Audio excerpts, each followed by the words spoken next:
Ni kita makan apa ni? Makan Frankie Thai Restaurant. Teren. Apa lu?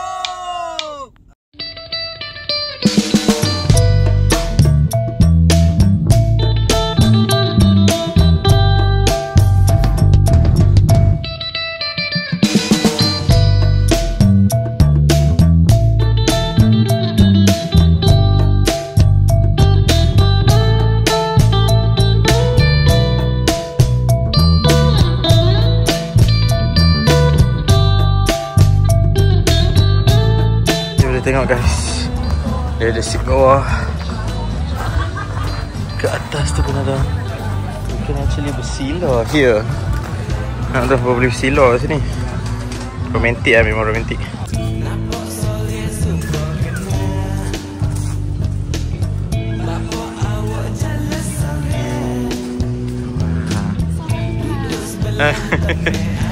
Wah.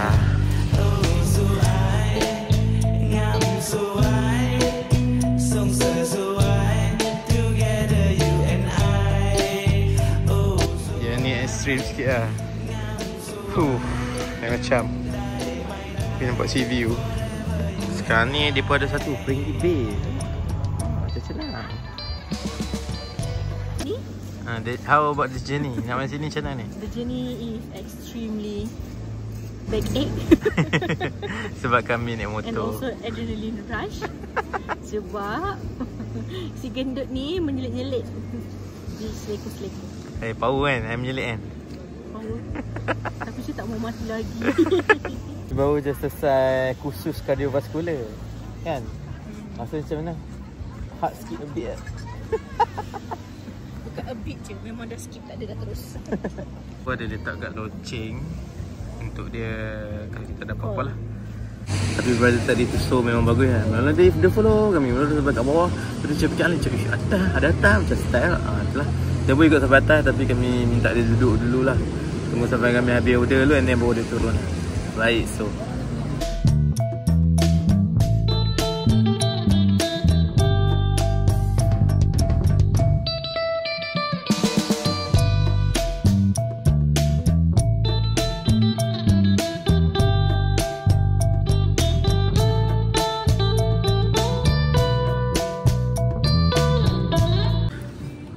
besar gila weh omelet dia.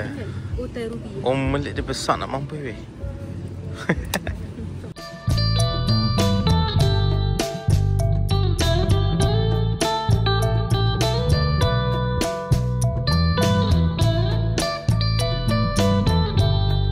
Okay, dig in.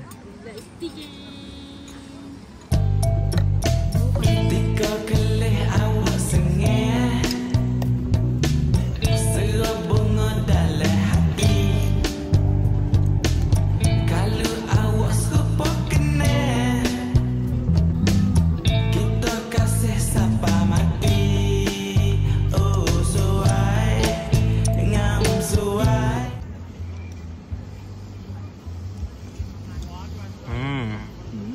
Rasa macam mana, Bi?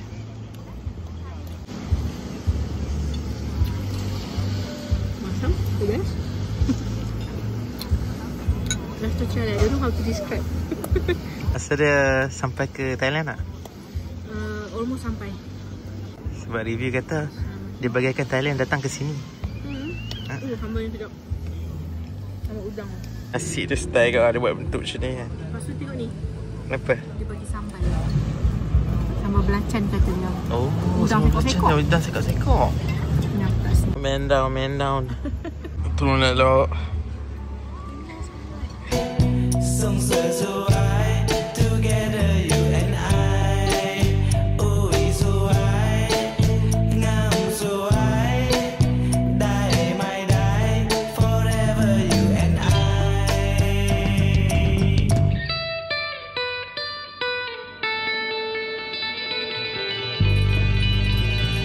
Berapa nuk? Per 5 nuk. Tempat ke makanan? Tempat lu. Tempat? Tempat 4.5. 4.5 nuk kan? Kalau makan? 3.7 ni. 3.7 ni.